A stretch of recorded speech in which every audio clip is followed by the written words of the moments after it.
In the tapestry of life, where every thread holds a story, America in Black and White emerges as a haven for the voices echoing through the heart of our communities. In this podcast, we wade through the rivers of our collective experiences, celebrating the vibrant hues of change brought forth by the whispers of hope and the roars of action. It's more than just a conversation. It's a journey into the heart of our society, illuminated by the light of those daring to dream and do. Join us, and let your voice be the melody that guides us toward a dawn where every color finds its place in the masterpiece of our shared destiny. Together, let's paint a future brimming with the positives that dwell in our minds and the actions that shape our world. Good afternoon, ladies and gentlemen, and welcome to another episode of America in Black and White, where we are coloring conversations on the canvas of America. Tonight, our special guest is Skyler Simon. Skyler is based in Atlanta, Georgia. He brings a dynamic blend of creativity, technical expertise, and leadership to his role as senior project manager in the hotel industry's e-commerce sector. Originally from Paterson, New Jersey, Skyler is the eldest of 8 siblings on his mother's side and the middle child on his father's, roles that helped shape his resilience, versatility, and drive for excellence. Skyler began his collegiate journey at South Carolina State University before transferring to Coastal Carolina University, where he earned a BA in Art Studio in 2015. While at Coastal, he was initiated into Kappa Alpha Psi Fraternity Incorporated in the spring of 2012 and actively mentored local high school students, reflecting his lifelong commitment to empowerment and growth.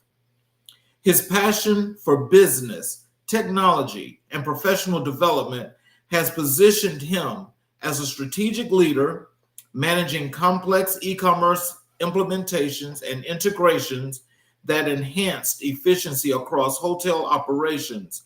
Known for his ability to manage both personal and professional image with precision, Skyler consistently delivers elevated outcomes. Outside the office, he finds joy in spending time with his fiancée, working out, playing pool, and creating art, infusing creativity and dedication into everything he touches. Whether he's designing solutions or crafting canvases, Skyler's approach is rooted in excellence, mentorship, and meaningful impact. So I want you all to get ready for an insightful conversation filled with real-world strategies, transformative stories, and advice from one of the industry's rising stars. Ladies and gentlemen, Mr. Skyler Simon. Hello, Good sir. afternoon. Good afternoon, Dr. Charles. Thank you for a wonderful introduction again. As always, I appreciate it, sir. Well, it's good to have you back on the Yes, show. sir. Thank you. It's been a while. It's great to be here. Yeah. Is there anything you'd like to add to your bio before we jump into the show? No, you did a wonderful job, Dr. Charles. I appreciate it for sure. Okay. Well, I definitely appreciate that. And so we'll just let's just start off with the work that you do as a senior project manager and with that leadership in motion that you have. Can you tell us what drew you to project management as a career path? I won't say anything necessarily drew me towards project management. I think it kind of just came about as I started working. I did have a plan after school to get into a role with a company and to start advancing with these companies as I held these roles. So for me, just the willingness to take on more responsibility led to these type of roles as I went throughout my career. Okay. How do you define success in a project beyond just deliverables? For me, it's just building a relationship with the client when you're working on projects. So you do have specifics for every project that you work on that you will have to deliver on. And so those are the general items that you have to do no matter whether the customer is happy or not. But once you deliver on these deliverables or these tasks for the project, then you get to see the outcome, which is the project was a success, of course. But the even more successful part of this project is when the client appreciates the relationship aspect of it. And so this is what allows you to do repeat business when you work on projects that depend on this type of outcome. So definitely the relationship part is making sure that they know they can depend on you, and being able to just establish that with leaders and clients when taking care of projects is key when you want to build long-term business. So let's talk about your subordinates. So when it comes to, let's say, one of your major projects, how does that process work where, you have them doing what they have to do as part of the project?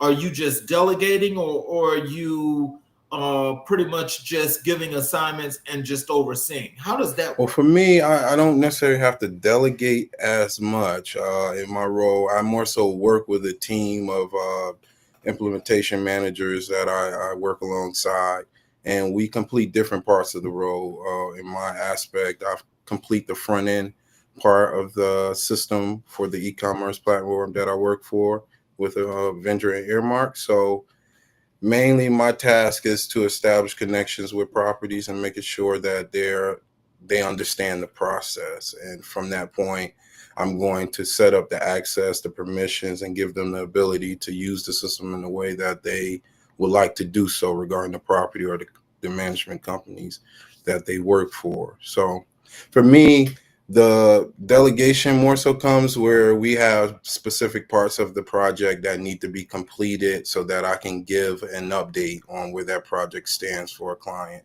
So just the team building or teamwork exercise or cross functional work that we do amongst teams really helps us get these tasks done. Now, we will sometimes have to send an email to an associate to get an update on something that might have, not come as quickly as you would have liked. But definitely, that's just the nature of business sometimes when we're handling so much of it that things can sometimes be behind at points, but not necessarily behind on the guarantee of business. Okay. So what's the most complex project you've led, and what did it teach you?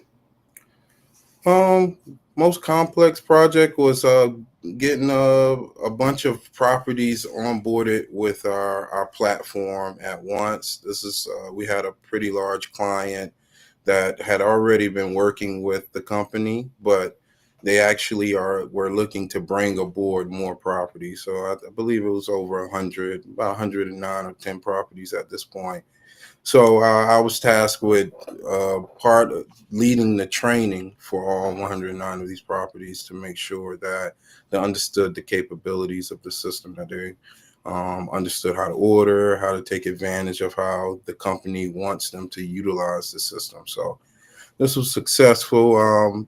And of course, I still have my job, um, but it taught me just how to deal with multiple, parts of a project that is that large. This is a pretty big deal for the company. So it needed to go a certain way so that continued business would come about.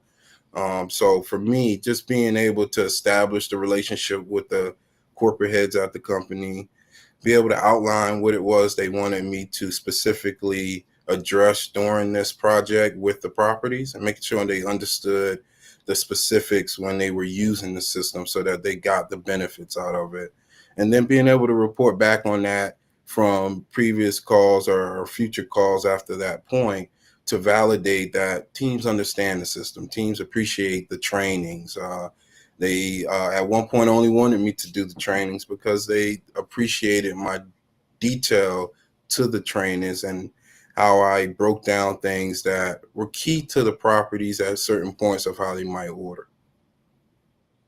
Mm. So it sounds like you guys do a lot of teamwork, and So how does the team concept work for you? I mean, do you see it as a positive thing? Is it something that you work well within? And do you work well with No, others? for sure. I mean, for me, I'm the oldest of 8 kids, so I had to get along with other people my entire life. So, I at least had to try for sure. So, just really coming from that scenario in my life helped me understand how to be a good team player. And so, when I went into the work environment or in college, you have all these different things you got to do. You got to work on projects with other students that you are from different backgrounds, and you got to make time to meet with these students, and you got to send emails sometimes. So all these processes are still the same from college now at work. It's just more knowledge about what I'm doing, and then understanding how the client wants to have this project addressed. So then you can delegate properly to the teammates that are a part of the project or need to be included to complete it. So definitely for me, I'm definitely a team player. I don't see how you can do anything on this world outside of yourself. Um, Definitely when you have to deal with external forces. So So how do you manage team dynamics and keep morale high under pressure? So always staying positive, like never letting doubt or, stress creep into scenarios on any level. So at work, you're already dealing with, high complex situations. More likely, if you're in high parts of your career, you're in corporate or so, you're dealing with deals and things that are tied to millions of dollars. So you have to be able to keep a level mind. You need to be calm head. You need to be able to understand what you're doing, and you need to not be able to let these things creep in. And it's always a plus when you have somebody on the team who's always positive. And so a lot of times people will pick at these people at work like, oh, this guy's the positive guy all the time. But now that I've gotten older and understand, and I work in a virtual environment, so I'm not in front of my clients or in front of my team every day to get these emotions, but I'm able to be on the call and understand like, hey, I got 30 minutes to be in front of these folks or be a part of my team and help them out. And if I could do anything good on this call, maybe I'll say something positive to lift their spirits. And so these are the things that help. No matter your race, what you got going on at home, how much money you got, somebody always being positive to you and making you believe you got a chance at whatever it is you got in front of you. It's always going to uplift you and help you be able to be successful. So. Oh wow. Um, what tools or systems do you rely on to stay organized and efficient? We have project management software is definitely in my work life that help me keep my task organized and understand where I'm at, where I'm able to provide updates.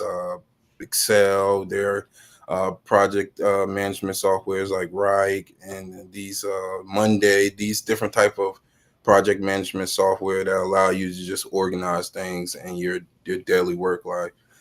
For my personal life, I actually use similar tasks because I saw how well they worked for me in my work life.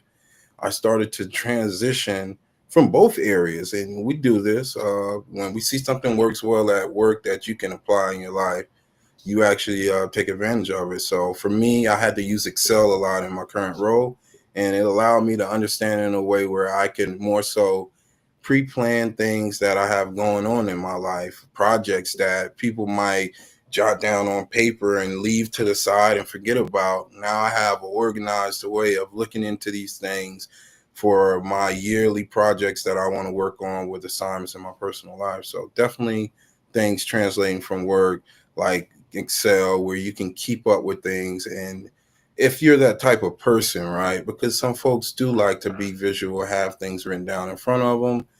Because I'm on a computer so much, I'm comfortable using it as an aid in my personal life as well. So, how do you transcend your great working abilities and your attitude for work?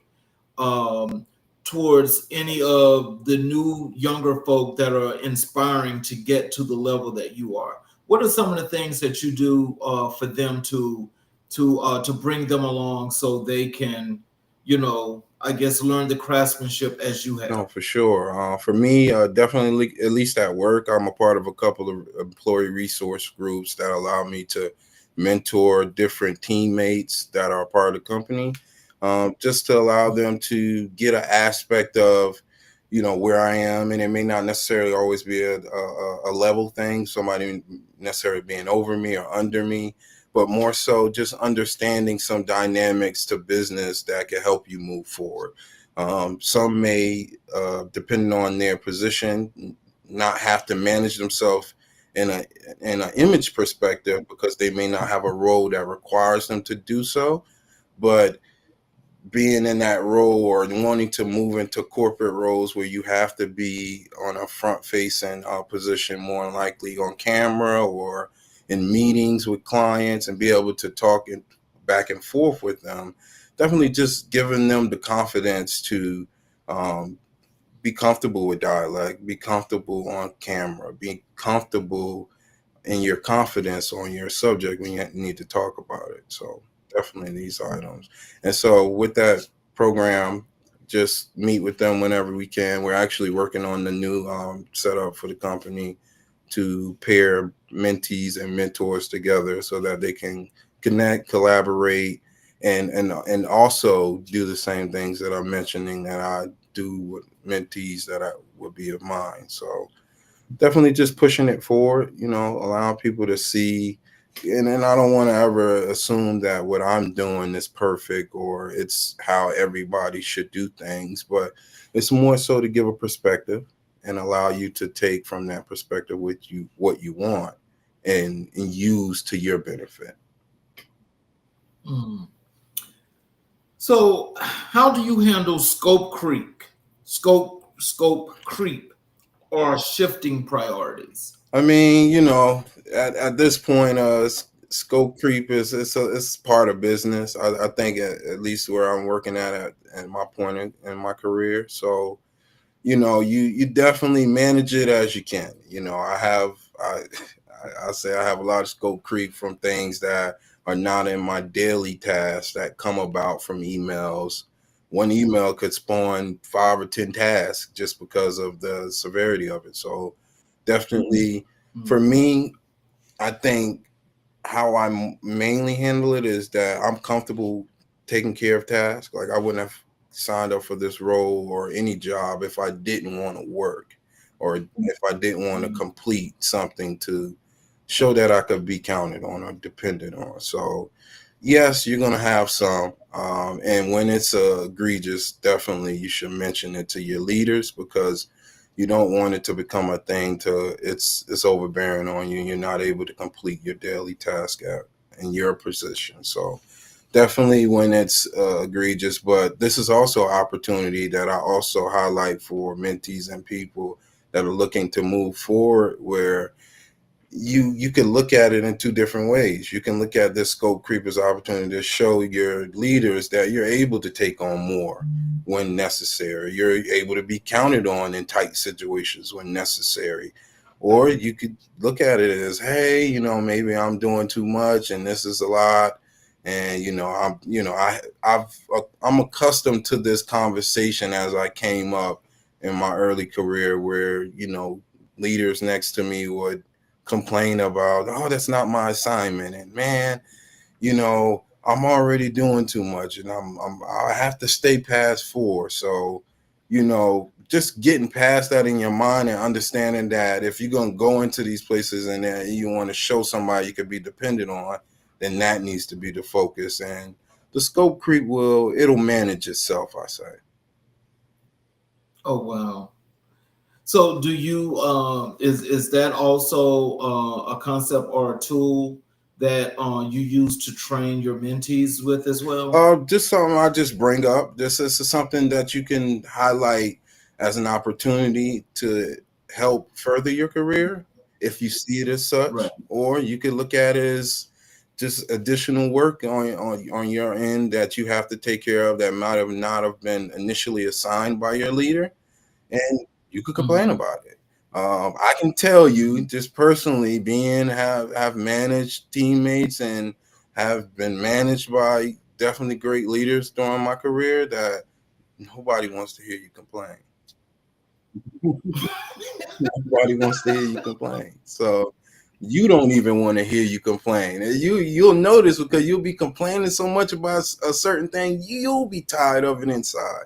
So, Right. when it's necessary, you got to speak up. Definitely when it's, I would say, 5 to 10% scope creep. It's not hurting anybody if you, depending on your role, because you have the ability to take on things sometimes. If your role is that dynamic where you can't take on additional items, and when things like this comes up it could be a burden, then you got to say something immediately, because you want your leaders to understand your workload, your Mhm. challenges, and if you don't say anything and you allow these things to take place, and now it's time has passed, then now people are looking because time has passed. It's not necessarily, they had a problem with you mentioning you couldn't handle it, but you might have allowed time to pass, and important dates that need to be captured or addressed or were not capitalized on, because you didn't mention that, hey, this was a little much for me at the point when it was assigned. So definitely, just you can complain, but I've used these opportunities myself. I can, at least for my personal testimony, to help advance me through my career, because these were key opportunities where they were looking for people to see who they could count on, and I raised my hand. Mhm. It could also be that the circumstances in my personal life allowed me to take on certain challenges at work, because not everybody could do so based on what they might have going on at home. So So when you look at your work today, how does your work become relative to the people you engage or you run into in your everyday life? I won't say that it becomes relative directly, but if you talk about the hotel industry, I can speak to some things that I'm aware of that, I know happen in hotels and that I have to assist about. I wouldn't say that people maybe are talking to me like, hey, what are you doing your job? And, because it's such a technical role, I have to, sweeten it a little bit to make it, understandable for everybody because of the technical role. So that's why I just tell everyone I'm a project manager, because I manage these projects to their completion. So for me, just really understanding the benefit of really just connecting with the team, and just trying to get these things complete. So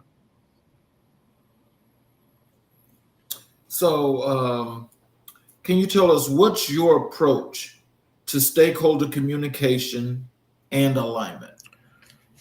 just making sure you prompt on your response when you're communicating with stakeholders, especially for projects when they're key. You have timely response that are, you know, based on dates. You might need to respond to something within 24 hours. Just making sure that we're up on those type of items. Again, at certain points in your career, depending on what you're doing, these are tied to bigger aspects of the business. So you definitely want to make sure that we're we're not holding up parts of projects on anybody's end, because we are working in a cross collaborative function with not only the teams that we have at our own companies, but the other companies that we're working with in these cross collaborative ways to complete things. Oh wow! Oh wow! So that's got to be pretty interesting. So how does that dynamic work? I mean, like do you guys have to always sync, or how does that actually work?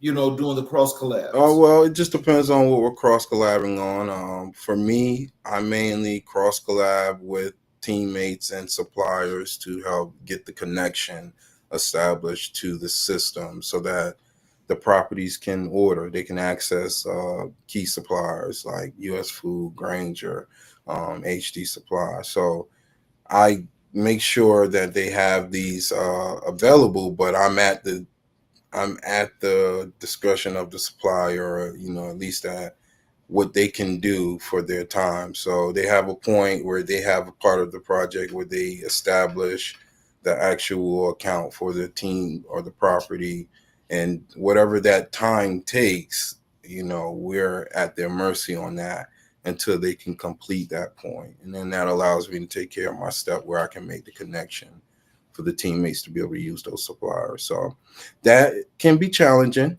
because these suppliers deal with real situations that you see on your TV that are based on tariff situations and all of the worldly items that might affect delays with suppliers. They actually have these things going on in their business. So they let us know where we have to let customers know that, hey, there could be the delay with some of your orders because there could be a tropical storm that's slowing down delivery times in your area. The tariffs has been a big thing for probably everybody's company because every time the changes take place, companies have to adjust and they have to notify their customers so that they're aware of the changes and how they might affect their prices regarding contracts. Ooh, well, just as you mentioned the tariffs, how has the effects of the news that came out yesterday, how is that affecting you guys in your company and your clients? Well, I say we got, at least I can't speak completely to it, but I know we have an excellent team that works on those items. So they're already pretty prepared and to send out notification to clients and letting them know what's going on, the updates regarding how they're going to be affected regarding contracts, if things are not going to be accessible anymore based on certain changes.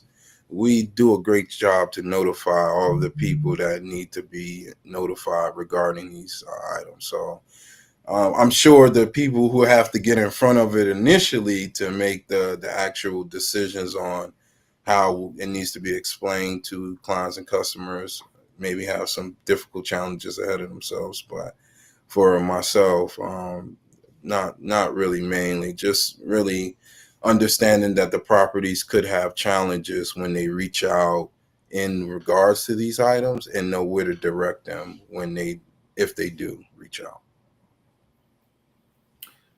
How do you balance creativity with structure and project execution?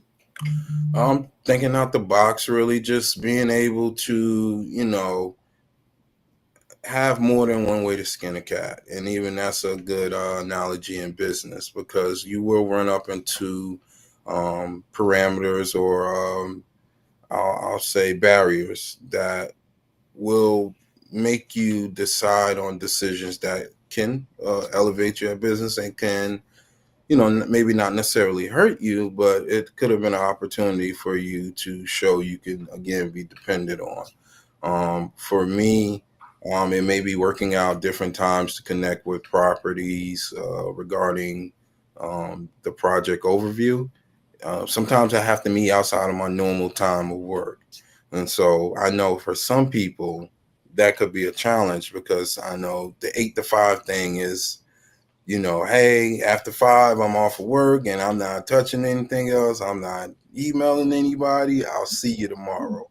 And we do have those scenarios where, you have to be like that. You might have something coming up after work that's, important in your life and you got to take care of it. But when you do have the time and you can accommodate it, this is where you're having that conversation with yourself now. And this is not your leader. Your leader's not reaching out to say, hey, if you can accommodate taking on, items past work times, can you or will you? My leader's not necessarily asking that, but because I value what I do and what I do is help people, and that's what I value the most. And so when I see the opportunity to present a creative way to work with the client instead of within the parameters that we have initially. I definitely take those opportunities to do it. So maybe, like I said, scheduling outside of maybe normal work hours when appropriate. Um, Connecting with the client in any manner that they need to. It may be email, some prefer phone, some prefer text, or you never know depending on the client. For me, I'm lucky enough that I can just keep between email and phone, but just being willing to go the extra mile on some of these items and think outside of the box on ways to get work done is the best way to show that creativity. Well, I will tell you this. When I think for the work that you do, if you're not creative, then you're probably going to miss a lot because you've got to be able to create some things in between to make it work. Oh yeah, no, definitely. Even now, even with me talking to you, I got work that I still need to take care of. It's not necessarily overdue, but I can think of the emails that I got before I ended work today that are like, oh man, I got to take care of that tomorrow. That's another item. And so, for me, I work when I can, and I'm lucky enough that I get to work from home, so I do have the ability to go in and out of my work. Whereas, folks who have to leave an office setting maybe don't have that necessarily. Maybe they have a laptop they can take home and work on some items. But this ability gives me the opportunity to put myself as far ahead as I possibly see. So it's kind of control that I take advantage of when I need to, because I like being prepared. I like showing my leaders they can count on me, and hey, I was aware of these items and the date, so I've taken care of that. I can take on more assignments. You can have me lead this project over here. That's pretty important for the company because we need that. So definitely just making sure that I'm capitalizing on those items.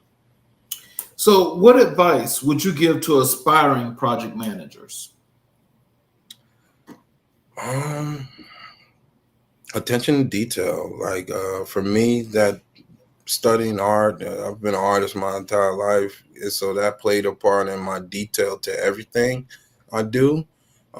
Even dressing up, everything. Like I'm paying attention to everything. And so with my work, when it comes to numbers and words and things that could be easily misread and mistaken, you definitely want to make sure you check twice, or saying measure 10 times, cut once. So definitely want to do these things before you go in front of clients who are looking for you to present competent information. And even when if you do make mistakes, because we do make mistakes, we're human, we're going to make them. I've made mistakes, I make mistakes, and you need to be able to recognize when you make mistakes, but you can only do that if you're prepared. So definitely attention to detail allows you to be prepared more than what you're normally just on a general aspect of looking through things. If you're just overviewing items and getting to the point where you understand summaries of items, that's fine, but you might miss key details that could be important. How do you ensure your projects reflect values like equity and inclusion? For me, I don't know if I have to worry about that as much, but working with multiple people at properties, I want to make sure everybody understands the project and the outcomes that they're looking to get. And then I'm also wanting them to understand the training of the website when I'm performing it, so that they can capitalize at their level wherever they're at. I want them to understand it from where they're at, so that they can come in and still complete the task.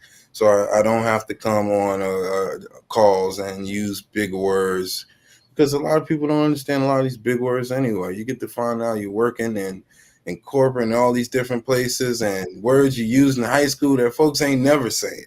So, a lot of times people want to understand things at third grade level. They just want to say, hey, what do you do? How do I fix it?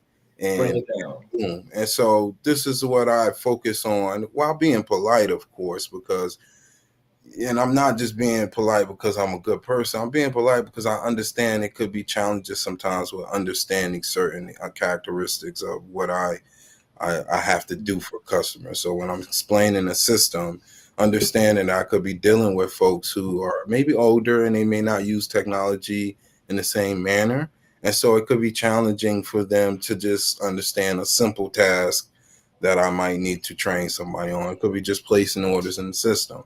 And so being able to take that in, be comfortable with, I know people are going to have challenges. I came to solve your problem. So I'm looking for the challenges that you have.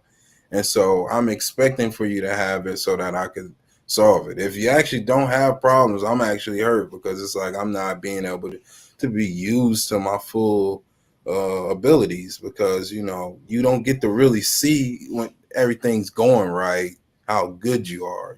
If it's all even and organized, then more than likely everybody can manage the circumstance.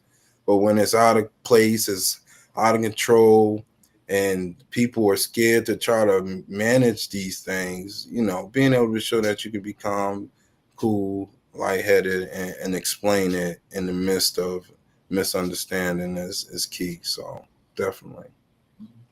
So let's transition over to another part here of the work that you do, because I think it's so mutually exclusive with what you do as project management, and that's your creative strategy. Where we go with the vision that meets the actual execution. And so, can you tell us, what does being a creative strategist mean to you? For me, just definitely just being able to think on the fly, come up with ideas that, will allow clients or customers to have more than one option to do things, maybe, or to different perspectives to look at data or understand circumstances that they need to address, that could be coming regarding how they use systems for the property. So definitely, just again, I think that one, just thinking out of the box, being able to, and not just think about throw anything out, just you want to be sitting down and thinking about competent ways that could be effective for clients if you're going to suggest them and these type of creative strategy methods. So, how do you translate abstract ideas into actionable campaigns? Um, for me, just the process. I think I write down everything. I mean, I have paper all around me. I use an iPad to take notes. That's how serious about notes I am with taking. I literally bought an iPad to take notes. But I mean, it works in my normal life as well, and so it allows me to just. And I've always been a note taker. It's just something I, was good at in school, and so it allows me to also be good at work, because a lot of my job is based on certain specifics that I need to follow to complete tasks. So I whereas I do get opportunities to be creative with how I collaborate with the properties to complete the project, Mm-hmm. when it comes to specifics regarding the project and how I make the connections to the system for the suppliers, those things are guaranteed. They're not to be changed. So I need to know how to do it. I need to have clear understanding, because just one mistake can, jeopardize the system or a property's information they could be using to make millions of dollars of purchases, and could have, misleading information. Mm. So, what's a creative project you're most proud of? A creative project I'm most proud of. Well, I'll say the one I'm working on with my teammates at work, where we're the mentor pairing. Mm-hmm. So we're working across multiple teams, of course, from different parts of the company to collaborate to help pair everybody together with mentees and mentors based on, what their likes, dislikes, things they look to achieve from the mentoring program. And so just really working with the teammates to come to a conclusion on how to pair people together has, I'd say that's been very interesting, because you kind of get to understand how everybody perceives different things, on why people communicate and connect, and things they see as commonalities amongst people. And I think that's pretty cool, because it just allows us to really understand each other better. So we're getting to work with each other. We're also mentors in this group as well, so we're having to figure out how to not put two people together that might not mesh well, which is hard, right? Because we don't know, and we don't know, Right. and Right. we're just taking the notes, and where we may know some of these folks, so it's easier. We know their personalities, Right. and we can suggest pairings based on that. But some people we've never met, some people we might only talk to on a call one time, and that was virtual, and that could have been years ago. And so that's an interesting challenge, because for me, when we get to look at the notes at the end of the year for the pairings, the goal is to hope that everybody had a fun time when they connected with their mentee or their mentor. And the interesting, even though I want to say that, I'm looking for this, but if it is available, I do like to see what were the challenges, if there were any, if when connecting with mentees and mentors, it didn't work out. Like, what happened? Was it a character thing? Was it just somebody didn't deliver on the dates that said they were going to meet? Was the conversation lacking? Whatever it is, it allows us to learn more about people by putting them together and seeing if they mesh.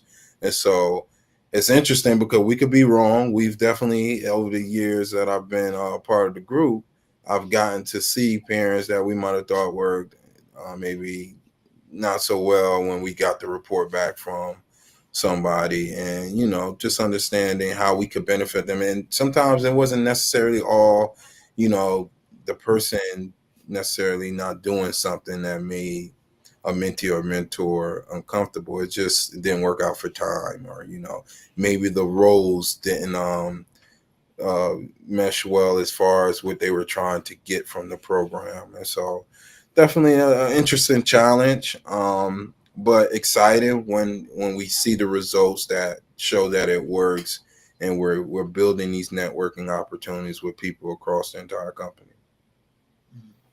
So let me step back and let me ask you this, because I know you mentioned previously about you got yourself an iPad to take your notes and so forth. So like when you have, is it just like in general that you like to make sure that you're just documenting, annotating things that may be important, or is it just your everyday thing that you just say, I'm just documenting? Oh, it's definitely my everything thing. It's my personal life. I mean, this, like, for me, I'm a visual person, so Mhm.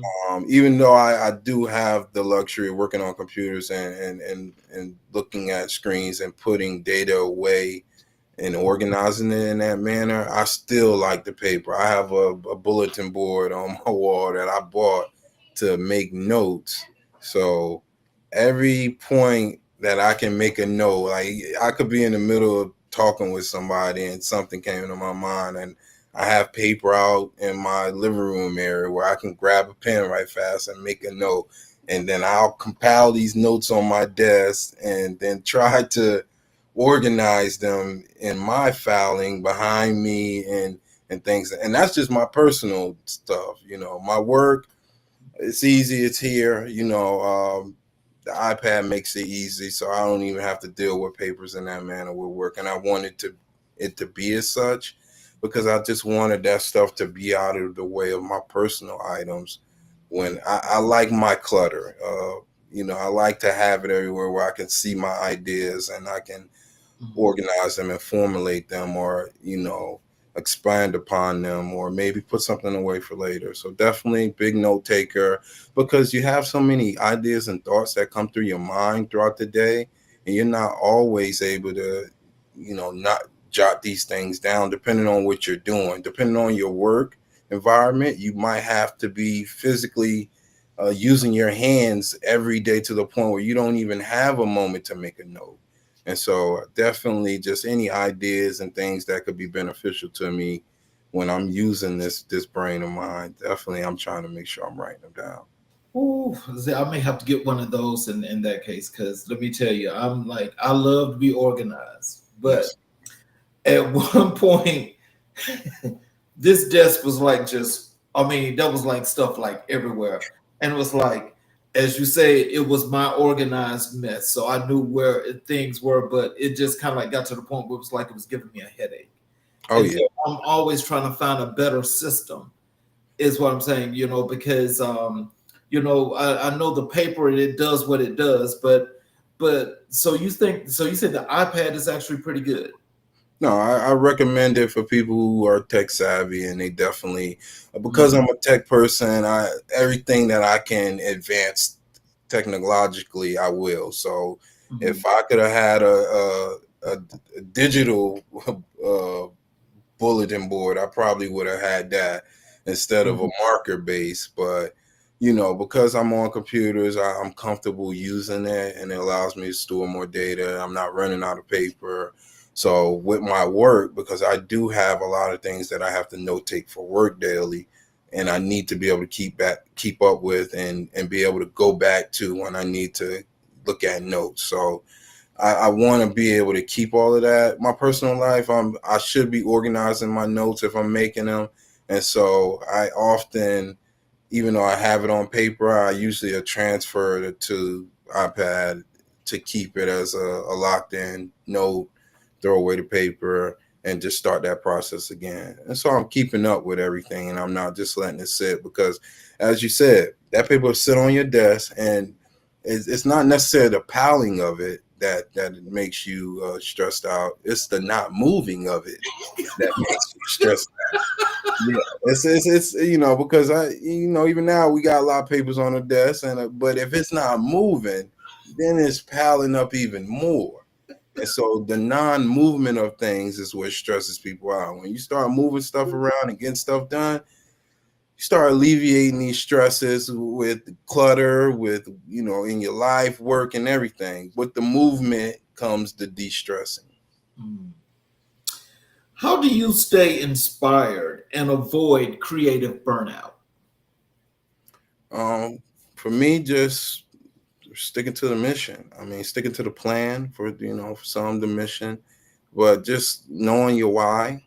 Like Mhm. if you don't know your why, then you're gonna run into these scenarios where you have this burnout because you feel like you're just doing a robotic function probably every day. You haven't, you know, let that be the base of why you're doing what you're doing. So just knowing that why keep you going. I mean, and you gotta be serious about that why.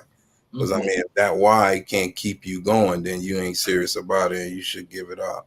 And so, if you don't even have a why, that's an even bigger issue. And so, Ooh. yeah, so I hope people not out here doing anything just to be doing it. Definitely in these day and ages. So, definitely just understanding that why it'll keep you motivated. Definitely, I've been working now almost 20 years, and just trying to get to where I know I wanted to go. It's been challenging. There have definitely been nights where I've felt discouraged, but the why never changed. It's like the why is there. I'm not renegotiating with myself this why. This why is going to allow me to keep persevering through. And so definitely, and I still have those moments, right? I'm still looking to move up in my company. I'm still working. I'm still trying to add value to myself. And so, as we go through this challenge, it gets easier. It definitely gets easier than it would have been in my 20s, where I maybe didn't have as much knowledge on how to be calm and really remember that why. A lot of times you're getting into things and you're trying to get them off the ground, And when the first bump comes, it rattles you to a point where it could set you back a lot in life if you let it affect you in a certain way.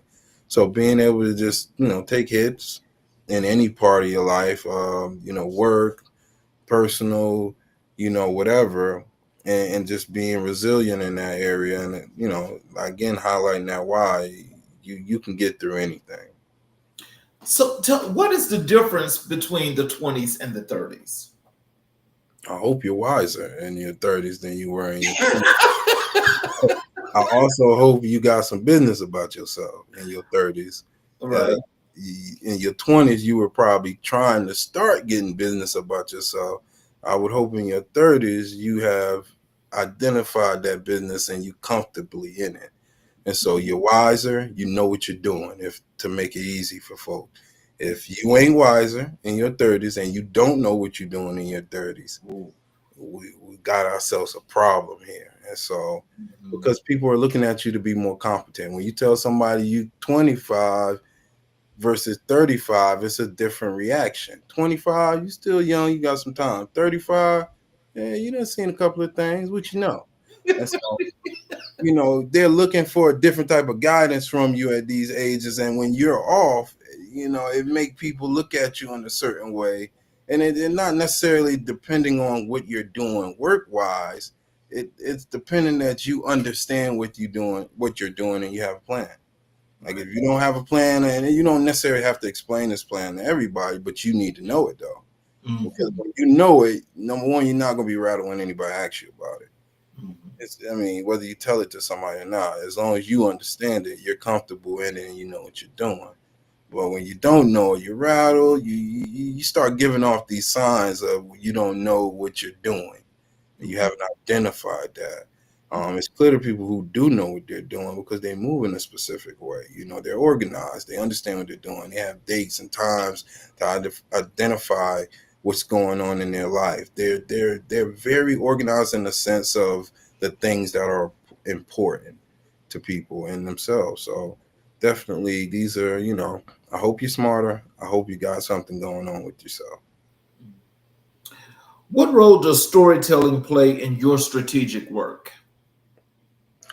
For me, just in general, being able to help the customers understand how they get to certain circumstances and how they might use the system. In this case, for me, when I'm showing teams how to work with the e-commerce platform, understanding how those teams might need to work with the system in regards to their company. So they might ask a company might have a team follow a certain procedure beforehand that they might need to notate an order in a manner. They might need to take a picture of an order and add that as a record to an order to provide data to their senior leaders in the group.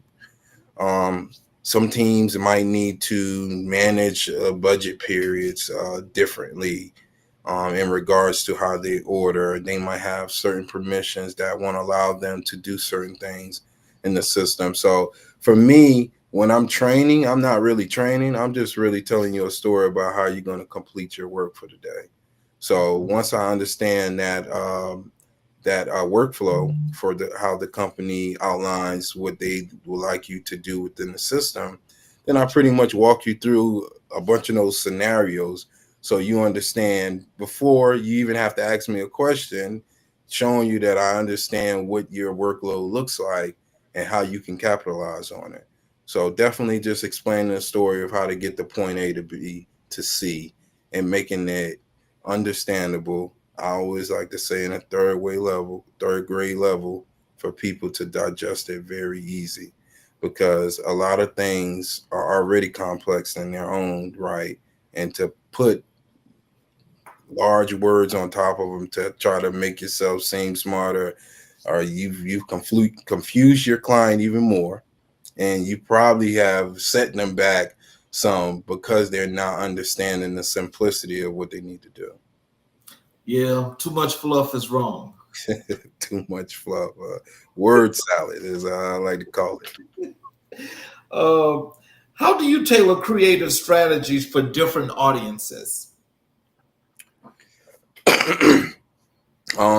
For me, it just depends on the client, depends on how they might need to take advantage of the system or a particular task. Um, it could be how the client is working with a particular property. They could be moving from another client. They could be joining the company outright for the first time. And so certain scenarios will suggest how I need to work with these teams regarding the project. Some projects need to be done quickly because teammates need immediate access as they join the group purchasing organization for the company to contract with the supplier. So some companies are, they're onboarding properties, but they're not going to take over the property, or maybe they're not going to open that property until 6 or 7 months from now. And they just want to kind of get the process going and establish the connections with the suppliers, maybe work with them in the background. And then when things are ready at the property, they'll then start using the technical side of ordering and using the actual website. So it's different scenarios just based on what the client needs at that point, based on the property, where the property's at, whether it's being built, whether it's transitioning from another company, or if it's just coming on in general. That determines how we work with the properties in a creative way to get the projects completed. So what's your process for brainstorming and refining ideas? For me, again, just making notes, and then, from that point, just seeing if those notes can actually be applied into what it is I'm doing. So, I just might have an idea of something I want to, look into to complete a specific part of my project. I might need to do some research first on these items to just validate if they'll be useful to me at that certain point. Once I've validated whether they're useful or not, of course, we can scratch out and move along. The ones that do work, or the ideas that I'm looking to take advantage of course, move them to a next point where I expound upon them a little more and just look at the details of what I need to do to take advantage of it fully. And how do you measure the impact of a creative strategy? How do I measure the impact? Just seeing the results of the work. So, I mean, in these cases with creative strategies, they're probably not your typical template of how you might complete your work. This is something that's probably out of the normal realm of how you're doing something. So you definitely just want to see how things go with the client as far as the strategy. If this is something you're, maybe you've done it with another client before, so you have at least expertise on if it works or not, but the client may not be familiar with the process and may be, somewhat concerned. And so, definitely you want to make sure that you provide all the necessary data to make the client feel comfortable if you do have the certainty that this could be done. And then you want to validate, you want to confirm, you want to update the client as much as possible with these type of circumstances because they're outside of the norm. You want to make sure that they're updated at every point. So when you have to do something different, it's going to leave room for you to have opportunities that come up where the client is unhappy because it's a different process. And so definitely the updates at every point where you need to make the client aware of certain changes and challenges are going to be key. And these are the things that they highlight at the end of projects more so than anything. It's not that the project was completed, because most times you complete your projects, but the workload that you put towards it, the extra effort, is where they highlight, and they usually reach out to your leaders and make them aware that Skyler went above and beyond on this one. He maybe looked into other properties and researched some data because we weren't sure and we just wanted to validate. I know that wasn't initially part of his task, but he still did so and provided valuable data for us to move forward in a process that we have some misunderstanding about. So definitely. So how do you integrate cultural relevance into your work? For me, When you can, depends on what it is. For me, I'm black. I mean, I don't think it's something hard to hide. So Really? Are you black? but definitely just I try to just be myself. I don't, and that allows me not to have to hide things about me or any cultural items that come from maybe the culture of watching TV. So I might reference something, a '90s show that I know people my age on the call are gonna know, because I'm like, oh, these people are around, they're in their 30s. I can make a play or a joke about something to lighten up some of our calls, because everything doesn't have to be extremely serious. So we have areas that are within the work environment, safe to culturally talk about and have fun with, and whether it be race, not necessarily race in a form of picking, but just understanding things about different races that they might do, that you can maybe talk about and have lighten the conversation, if it comes up. It doesn't necessarily always have to come up, but if it does, be able to have the conversation in a way where you're confident, you don't feel like you have to run from anything. So, what's your take on the future of creative strategy in digital spaces? I mean, I feel like a lot of people are taking advantage of AI to the point where they're allowing that to be their thinkers, and create ideas for them. I'm not a fan of that personally. I think that definitely the aspect of human for us is being able to use our minds to create, and AI should assist, but never be the main point of that. So definitely use it, because you can take advantage of it in some extraordinary ways. But the future looks to be leading towards folks allowing AI to be the thinker for them in some of these spaces. A lot of times, I do think that there'll still be um, humans who manage these AI data sets to allow you to get the result you want from them. But definitely, that's where I see a lot of things going, allowing the AI to be more strategic in the workplace, to where it's producing ideas for uh, companies that they can build upon to make more money. Well, I'll tell you this, as you say that, because I definitely agree with you on that. Is actually disallowing people to be able to critically think. And I think just the overuse and I guess I can't call it abuse, because it's just a sign of the times and it's here, and people are just taking advantage of that to use it as their own mind. And now, with it being so stuck in every industry and everything that we do, and is being made okay to use that, um, I'm just wondering, how do you think that that's going to affect individuals? And let's just say, if there's no more AI, how do you think that's going to affect people? Now we're looking at it in reverse order.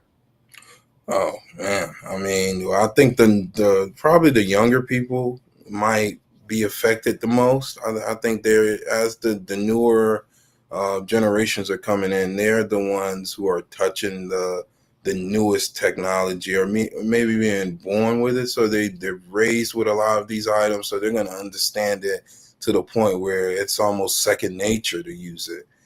For a lot of, I would say, older people, they might want to go about things in the old ways. We just want to strategize on our own. We want to collaborate with humans, and make decisions. And definitely where we could take advantage of the AI as a tool to allow it to assist. You always should use tools when they are available to make your life easier, but it shouldn't be the basis of why you make a decision. And so I think I saw an article where they had a percentage of like people's brains that use the AI services to ask it questions, allow it to help you with tasks, to the point where people were just using that to do everything. Like, they're not revising almost. They're just letting the AI do its part and just taking that as word. And so that's definitely, I feel, a dangerous situation, because you give up the most sacred aspect of being human, is your ability to think. And so, if we place that on somebody, it's almost some laziness as a human, to just, I'm going to allow AI to do all of these things to the point where I don't even have to think about it or look over it. The AI is going to take care of it. Well, we made AI, and we ain't wrapped too tight as humans over all of the history that I've studied. So if we made AI and we ain't wrapped too tight as humans of all colors, then, I mean, and we also made the Terminator, the Matrix, and all that, and iRobot too. And so, I mean, we can make mistakes with these items as well. So it's going to be important that, we pay attention to it, and we don't overuse it to the point where it can take advantage of you, because you don't have the ability to think anymore, because it's been doing that for you. Okay, so for those of you that are listening, so as we go through this master class, we just the first thing we did was we discussed project management from a leadership perspective. We just now went through creative strategy, where vision meets execution. We're now about to transition over into mentorship and personal development. I hope you all are keeping up, because this is very, very important for your everyday life. What inspired you to become a mentor? Not having one, really. That was as I came up in college, looking for an individual that might display what I saw myself doing in 15, 20 years, was challenging. But as I moved through my work life, I was able to pick up mentors that were my teammates. They were my associates, my leaders, definitely. And then my friends. I have friends who are also, great role models, and I definitely make sure to highlight that even now with us being older, because I think that that's important, so that they can see who they are. If they didn't, a lot of times people have to tell us sometimes, if you don't hear it a lot, about some of your good qualities that they've just, because they've been around you so long. And so definitely just seeing the people in my life and wanting to be there for people who don't have that in their lives that were me. So the 20-year-old that's looking for somebody to model himself after, not necessarily completely, but a template to use if they're trying to understand what route they might want to take. I didn't necessarily have that. I just had good parenting, and I was lucky enough that I had ambition, and I knew I wanted to do something with myself early on in my life, and it just worked out for me in that manner. But just for me, once I got into my older years, and even when I was in college, my first thing was being a mentor, because I wanted to inspire people to go to college. And not because you need to go to college to be successful, but college allows you the ability to experience life from a different perspective. How do you build trust with those you mentor? Just showing them, being the person that you are to them when you come to mentor them. So you don't want to come and be talking about items or certain things with a mentee that you're wanting them to take advantage of, suggesting for their benefit, and then you don't actually do these things yourself. So you look like a hypocrite to your mentee, and they're not going to take you serious. And that's at this level, or even when I was doing it in high school. So If it's professional, appearance, definitely. When I started mentoring, like my big thing, and it was also a requirement to an extent of the college to look a certain part, but I still put on a dress shirt and slacks and dress shoes when I went to the high school because I wanted the kids to see that. I didn't want to see that. Yeah, I could have came in jeans and just a polo and maybe some regular shoes, and yeah, that would have sufficed. But I wanted to see them see me handling business, and that business at that point when they saw me was mentoring. It was providing an image for children around the school or the high school. When I would come in to see, they would ask questions. What do you do? Why are you dressed up? Who are you here to see? And so there's already interest there just because they saw you looking different than what they're used to seeing. So being the person that you're suggesting to your mentee is going to be the biggest way to build trust. So, what's a breakthrough moment you've witnessed in someone you've guided? Just guiding mentees to certain points where they're able to achieve things that may have at that point not have looked like they were achievable. I think more so in in high school with the high school students, just getting them to certain points where their confidence is there. I think more than anything, a lot of times I was paired with some mentees that maybe didn't have a big friend base in school, so maybe they needed somebody to talk to, and I was that. So definitely just being there for them. And, to this day, I still connect with people that I mentored in high school, even, which, was almost 10, 15 years ago, um, while I was in college. So, it just shows that they value the conversation. They see me still to this day being a person that I displayed to them when I came to mentor them as a mentee at the high school level. So now it lines up more. They can take me serious. They see I'm working. They're not seeing me be involved in things that would be negative to my image or to my people. I don't want to put anything out there that makes my family look bad, makes my race look bad. The humans in general, we look bad enough with all the stuff going on this planet as a race of humans. So like I don't want to contribute to that. Every time you see me, I need you to know that I'm handling business and I care about my image. How do you balance mentorship with your professional responsibilities? For me right now, I'm lucky enough that my mentoring kind of to an extent is actually through work. So I don't have to manage it as much. I just mainly have to kind of fit it into my work schedule. I do get the ability to self-manage that part as well. So I'm responsible for my schedule work-wise outside of like um, meetings that are mandatory by my directors. But for my workload, I get to establish that. So I'm able to coordinate my mentoring into how I connect with people during the day. So, what lessons do you emphasize most in your mentorship approach?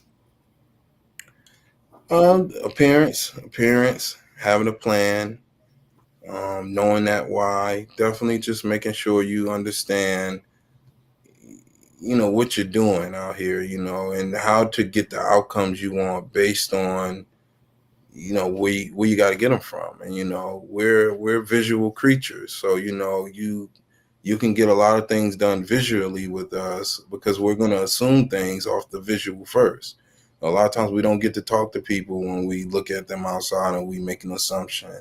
So when you're trying to get certain things done in your life that you want people to take you serious with, I always say use your image. And the best way to do that is to present yourself in a business manner if these things are tied to business items. Even if they're personal items, if you want people to take you more serious, Put on some dress clothes. When you go to court, you got a ticket, put on some dress clothes and go in there versus going in there with the t-shirt and jeans and see the different outcomes. Hopefully you don't have to go in there more than once to see that. But, there's enough data out here that that you can affect people with how you present yourself in an appearance manner.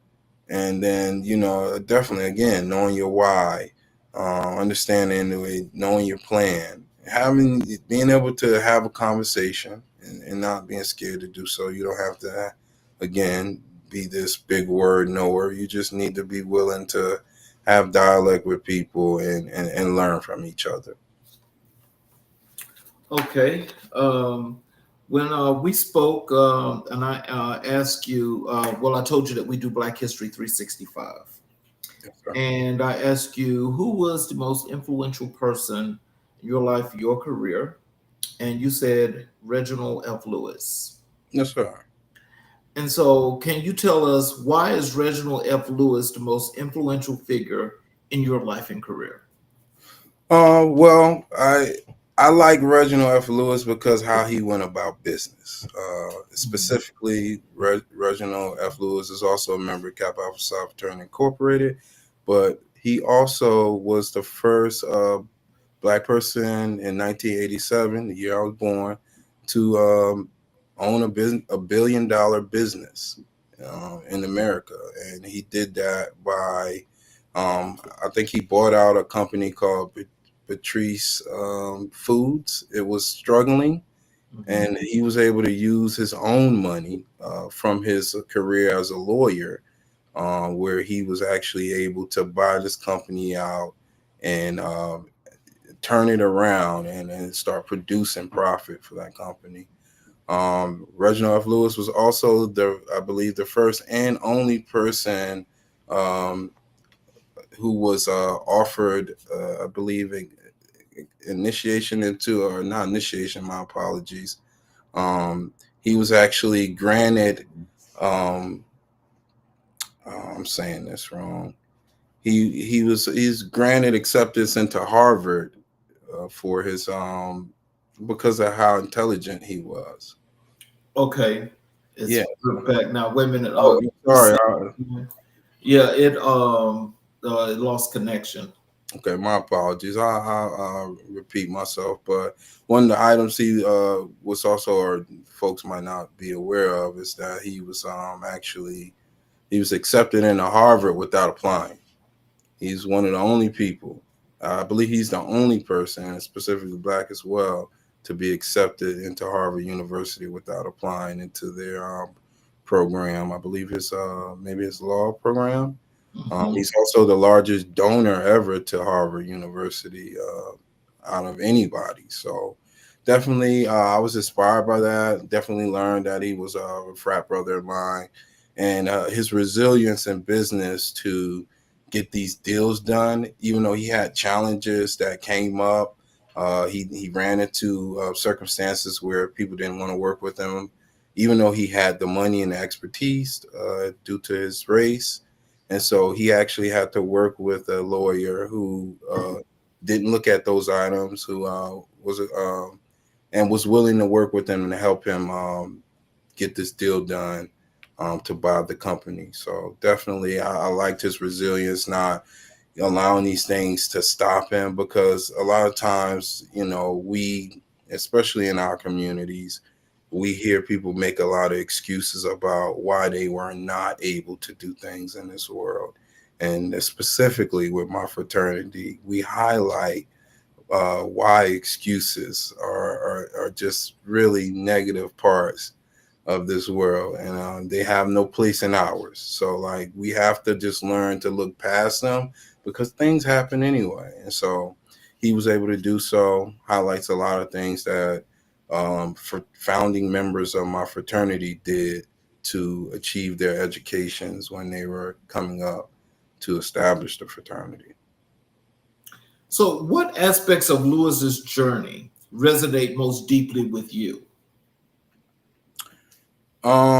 for me, that he's pretty much self-made. Like he pretty much worked his way up from as being a lawyer, where he actually saved up his own money to be able to push a lot of his deals through. So he, before he went into the acquisition business, he, like I said, he worked as a lawyer. He had his own law firm he established, where he was able to accumulate the wealth from that point. And then he started using that wealth that he accumulated to start buying these businesses. I believe his first, one of his first major businesses he bought and turned around was maybe a fabric company in 1984, if I'm not mistaken. And he was able to save that company from the turnaround, and he ended up making a profit of $50 million from that turnaround of that company alone.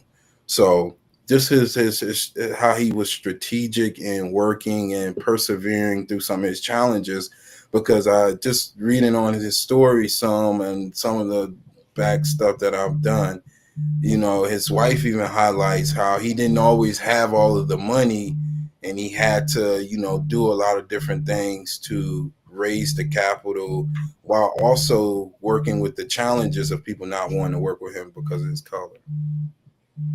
So, how has his legacy shaped your approach to business and leadership? For me, just not letting anything stop what I already know is my plan.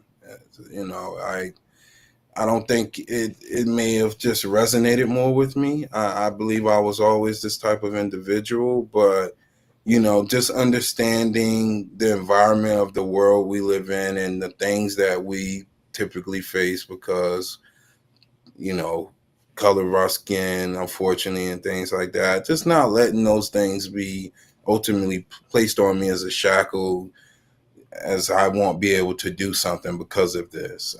I can actually say that with all of the challenges that I have experienced in my career to move up, I still was able to do so. And there was always good people that was there that allowed me that opportunity to do so as well. So the good people are there. They're always there. It just works out that way, because if you're going to have bad, you got to have good. And, you know, they will see the value in you and your character. And so you won't have to, you know, stress a lot of these things so much. You're going to be able to do it because the good people are going to collaborate always. So, what lessons from Lewis's book, Why Should White Guys Have All the Fun, do you carry with you? Just the ability to work with, you know, being willing to work with people, you know, no matter what. And so the lawyer, I can't remember his name specifically that he worked with. You know, I think at the time, like he said, everybody he tried to work with had denied him, or, you know, wouldn't work with him because of his color. It wasn't that he didn't have the resources or the money to make the deals. It was just because at that point in time where they were, they didn't want to work with him because of his color. So the lawyer, who happened to be Caucasian, was willing to take that chance. He believed in Reginald. He knew his work, and so he actually, I believe, gave him some of the money he needed to help push one of his major deals through. And so I like that collaboration, because for me, like, it's easy to hear all of these negative stories about trying to go up corporate ladders and trying to do what it is you like to do in this world. And, you know, people who have experienced not being successful and allowing that to be stuck on them oftentimes apply that to you because they couldn't figure out a way to overcome it. And so for me, it doesn't exist. Yeah, I understand that people are going to do things in this world because of that, but it doesn't stop ultimately the success of things happening. And so this is what he really showed, because he was able to pull this off in 1987. So, how do you honor his legacy in your day-to-day work? For me, just always, like I said, just being about my business, being knowledgeable on the subjects and items that I need to be regarding my projects when I need to collaborate with clients, senior leaders, Oftentimes, I'm dealing with leaders at companies who are in high positions, CFO, chief operating officers. These folks don't have time all the time to just be on calls and there not be, you know, a result from these calls. So definitely always being about my business, having updates, being able to bring people to where they're at on projects and understand the items that need to be completed so that we can move the project forward. So, what does Black excellence mean to you in the context of Lewis's life? For me, just how he just really stood on business with everything he did. He was determined to make that deal happen with the Beatrice Foods. He ran into a lot of hiccups with that deal, and he could have easily just let it go and move on to something else. He definitely had enough money to do so. He persevered through that deal, and ironically enough, it's sad to say he passed away after he actually finally got a lot of his success with this deal done not too long ago. So he definitely just didn't let anything stop him, from the things that were going on in the world. He didn't let the race thing be a problem. He found a creative way to get that taken care of. He actually let his business partner, who was Caucasian, move forward with the company as he was the leader, and then he was the back man, with them not knowing that he was actually the main contributor to the acquisition. So definitely just being creative and just learning how to always overcome things. Like, that's what I think as a people we do better than anybody. Not that we're trying to, but we seem to always have circumstances that are challenging when people highlight us in areas. So with that also comes the ability for us to overcome those circumstances and shine brighter on the other side. So, how do you use your platform to amplify Black historical narratives?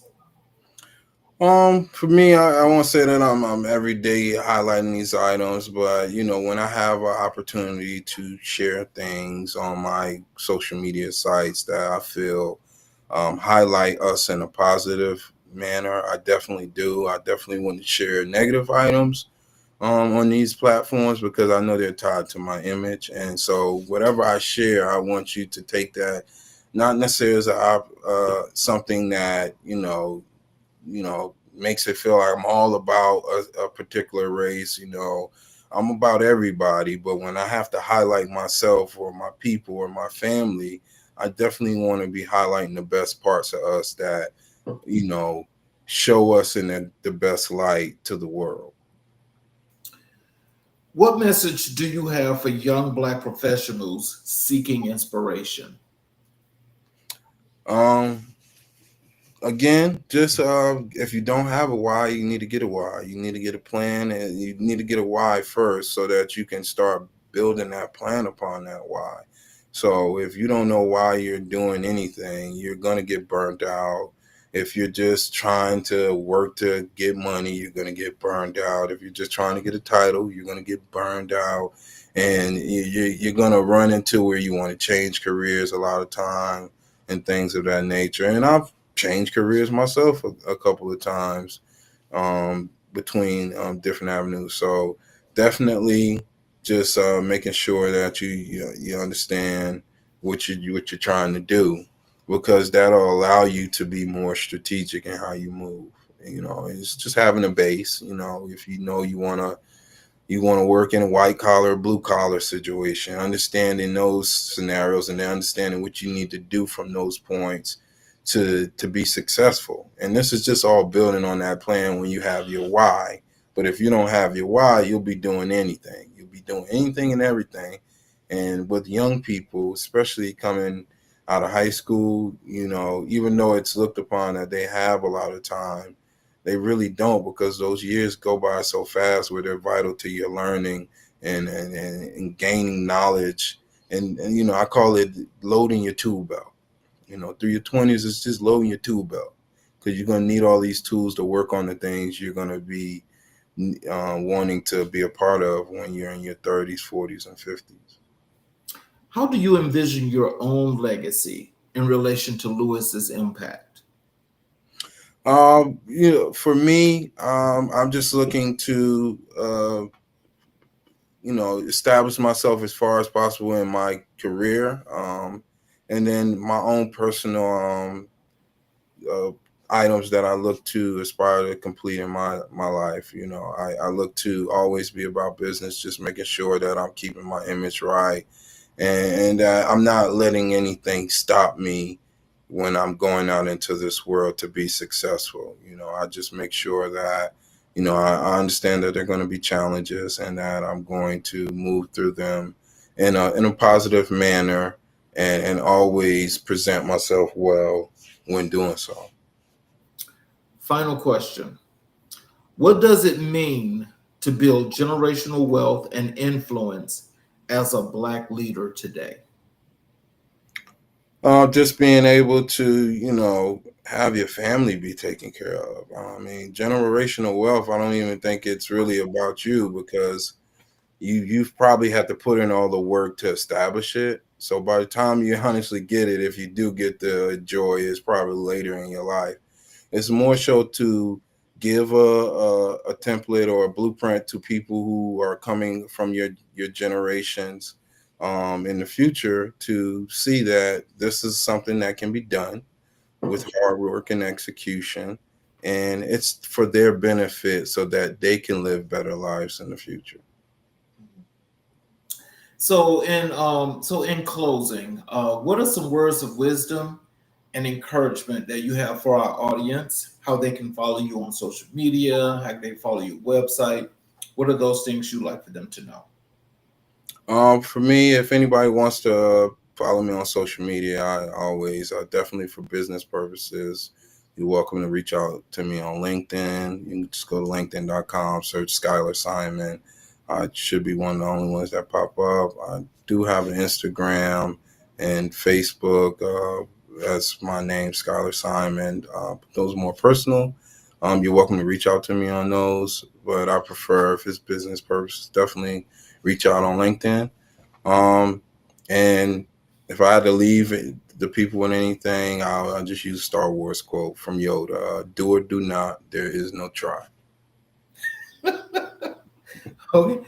Look, I definitely want to thank you for this wonderful masterclass. And, just as said in the beginning, the conversation was definitely insightful, and definitely was something that I think people should have taken a lot of things away, from what we discussed. I want to thank you all, for the people that were watching on the YouTube channel. I want to thank you for taking the time to watch again another great show.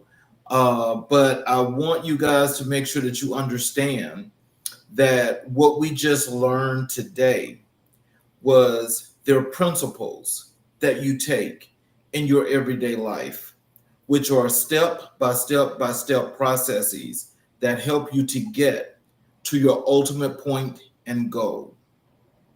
So, as Skylar mentioned earlier, is knowing your why. If you know your why, then you know you have to execute. So if you're going to execute, that means you have to come up with a strategic plan in order to make that come to fruition.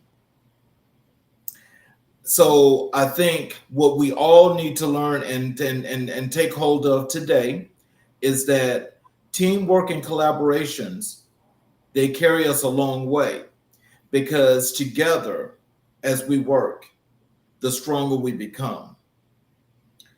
The more divided we are, the less work we get, and the less the impact, because there's no impact.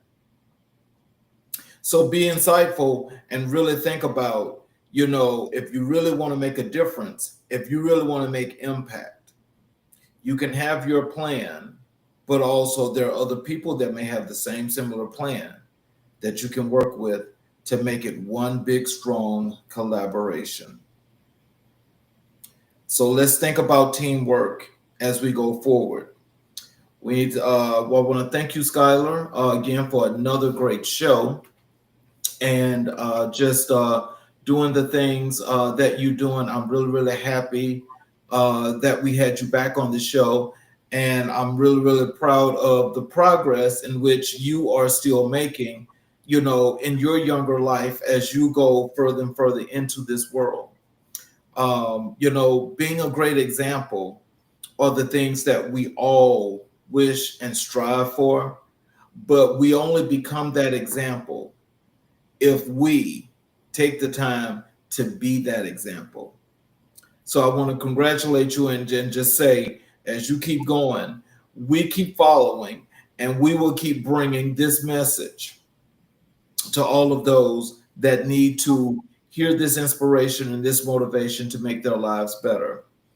Also, you know, for those of you that have not yet seen, you know, the promotions that we've been doing, because we have created a community.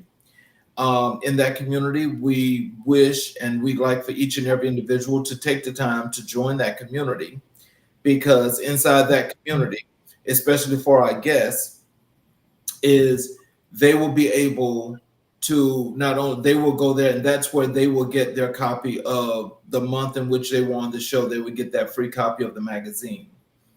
But also inside that community, we have an area where people can watch the show. We also have a separate side where people can go and they can do networking, because we're trying to build networking as large as possible to create networking events. But you'll be able to network and meet other people that are striving to do different things in their lives and to grow their lives. Some are looking for mentors. Some are looking for knowledge to understand how to become entrepreneurs. You can do all of that inside our community. Also, you can post, you know, for those that are entrepreneurs and they're looking for people that they like to hire, they can post those inside the community. So there's lots of things that are coming there to build that space, but we ask that each and every individual, if you can take the time to please go and join the community, because we are about building communities and making them as big and as strong and as united as we could possibly make them. You all have a great evening. Thank you for joining us for another great show on America in Black and White, where we will continue to color conversations on America's canvas. Thank you, Skyler, again, and we will see you guys tomorrow with another great show.